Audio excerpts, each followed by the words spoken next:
ભગવાન રામ આવી રહ્યા છે અને સ્વાગત માટે અયોધ્યામાં ધામધૂમથી તૈયારીઓ થઈ રહી છે ત્યારે 108 ફૂટ લાંબી અગરબત્તી હવે અયોધ્યા પહોંચી ચૂકી છે। અગરબત્તી ગુજરાતના વિહાભાઈ ભરવાડ દ્વારા બનાવાઈ છે, જેને પ્રાણ પ્રતિષ્ઠાના દિવસે ભગવાન રામની સેવામાં પ્રજ્વલિત કરાશે। મહત્વનું છે કે અગરબત્તીને મોટા કન્ટેનરમાં ખૂબ સાવચેતીથી ગુજરાતથી અયોધ્યા લવાઈ છે। તમામ પ્રાકૃતિક તત્વોનો ઉપયોગ કરીને શુદ્ધ અગરબત્તી બનાવવામાં આવી છે। કહેવાઈ રહ્યું છે કે 108 ફૂટ લાંબી અગરબત્તી 1.5 મહિના સુધી પ્રજ્વલિત રહેશે અને તેને સકારાત્મકતા ઉર્જા આસપાસના 50 કિલોમીટરના વિસ્તારને આવરી લેશે। તેની મહેકથી એક સકારાત્મક વાતાવરણ સર્જાશે તો અગરબત્તીના દર્શન કરવા પણ લોકોમાં પડાપડી મચી છે। ભક્તોમાં ભારે ઉત્સાહ જોવા મળી રહ્યો છે। તો ગુજરાતથી આવી રહી છે પ્રભુ શ્રી રામ માટે ભેટ સોગાદો અને તેમાં સૌથી મુખ્ય છે 108 ફીટ લાંબી આ અગરબત્તી કે જે અત્યારે અયોધ્યા આવી પહોંચી છે। તમે જુઓ આ 108 ફીટ લાંબી અગરબત્તી છે કે જે પ્રભુ શ્રી રામલલ્લાનો જ્યારે પ્રાણ પ્રતિષ્ઠા મહોત્સવ થશે ત્યારે તેની સુગંધ આખા અયોધ્યામાં પ્રસરાવાની છે। પરંતુ જેમણે આ અગરબત્તી બનાવવાનું બીડું ઝડપ્યું છે, જેમનો વિચાર છે, એમની સાથે વાત કરવી છે। કાકા આ તરફ આવો અને જણાવો કે ક્યારે નક્કી અને આની ખાસિયતો જરા કહી દો લોકોને। હજારો વર્ષોથી અમારા ભારત દેશના ઋષિમુનિ અને ભારતના રામ ભક્તો જે છે એ વાટ જોતા હતા કે ક્યારે પ્રભુ શ્રી રામનું મંદિર અયોધ્યામાં નિર્માણ પામે, કારણ કે આમાં ઘણા રામ ભક્તોએ શહાદત પણ વરેલી છે અને પ્રભુ શ્રી રામનું જ્યારે ભવ્યથી અતિ ભવ્ય મંદિર અયોધ્યામાં બન્યું છે અને 22 જાન્યુઆરી 2024ના રોજ પ્રભુ શ્રી રામલલા એમના નિજી સ્થાનમાં પધારી રહ્યા છે। ત્યારે આખા ભારત દેશની અંદરથી ભારતના ભક્તોએ કાંઈ ને કાંઈ મોકલ્યું।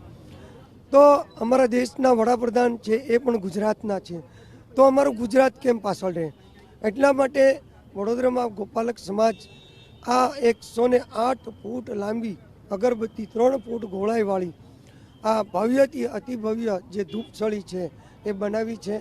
અમે આને અગરબત્તી ધૂપસળી તો કહીએ જ છીએ, પણ ખરેખર આ 108 કુંડી યજ્ઞ છે। કેમ કે આમાં જેટલી હવન સામગ્રીમાં જેટલી વસ્તુ વપરાય છે એ તમામ વસ્તુ વાપરીને 3610 કિલો હવન સામગ્રી નેચરલ વાપરવામાં આવી છે અને આ પ્રભુ શ્રી રામને ગુજરાતની જનતા વતી અને ગુજરાતના રામ ભક્તો વતી અને પ્રભુ રામના ચરણોમાં અર્પિત કરી અને અમે આપણે બધાય ભેગા મળી અને પ્રજ્વલિત કરીશું। અચ્છા, એક બીજો પ્રશ્ન એ કે જ્યારે આને પ્રજ્વલિત કરવામાં આવશે ત્યારે કેટલે દૂર સુધી એની સુગંધ ફેલાશે અને કેટલા સમય સુધી તે પ્રજ્વલિત રહેશે?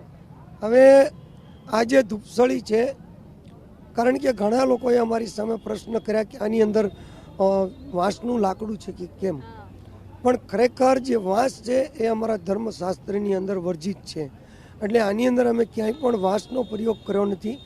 જે હવન સામગ્રીમાં જે વનસ્પતિના લાકડા વપરાય છે એ આની અંદર એને સપોર્ટ માટે મૂક્યા છે અને આ અગરબત્તી જ્યારે પ્રભુ શ્રી રામની નગરી અયોધ્યામાં પ્રજ્વલિત થશે ત્યારે જે આમાં ઉર્જા નીકળશે એ ઉર્જા 50 કિલોમીટરના એરિયાની અંદર જે નકારાત્મક ઉર્જા છે એનો વિનાશ કરશે અને આ અગરબત્તીને પ્રજ્વલિત કરવાના 2 વિધાન છે। એક માની લો કે આપણે જ્યારે સામાન્ય અગરબત્તી ઘરમાં સળગાવતા હોઈએ છીએ ત્યારે એક ધુમ્મસ તરીકે ચાલતી હોય છે, તો આ 1.5 મહિનો ચાલશે। બીજું કે જ્યોતિ તરીકે આને જો પ્રજ્વલિત કરીશું એક યજ્ઞ તરીકે તો આ 21 દિવસ અખંડ યજ્ઞ ચાલશે। સરસ, તમે જે પ્રકારે કહી રહ્યા છો કેટલીક મહત્વપૂર્ણ બાબત છે।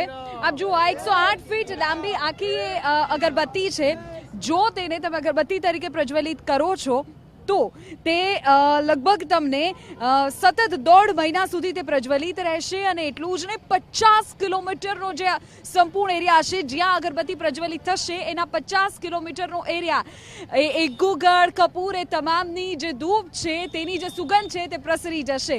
એટલે અયોધ્યાના વાતાવરણને સુગંધિત કરતી આ અગરબત્તી અત્યારે અયોધ્યા આવી પહોંચી છે। કેમેરામેન અજર પરમાર સાથે વિધિ TV9 અયોધ્યા।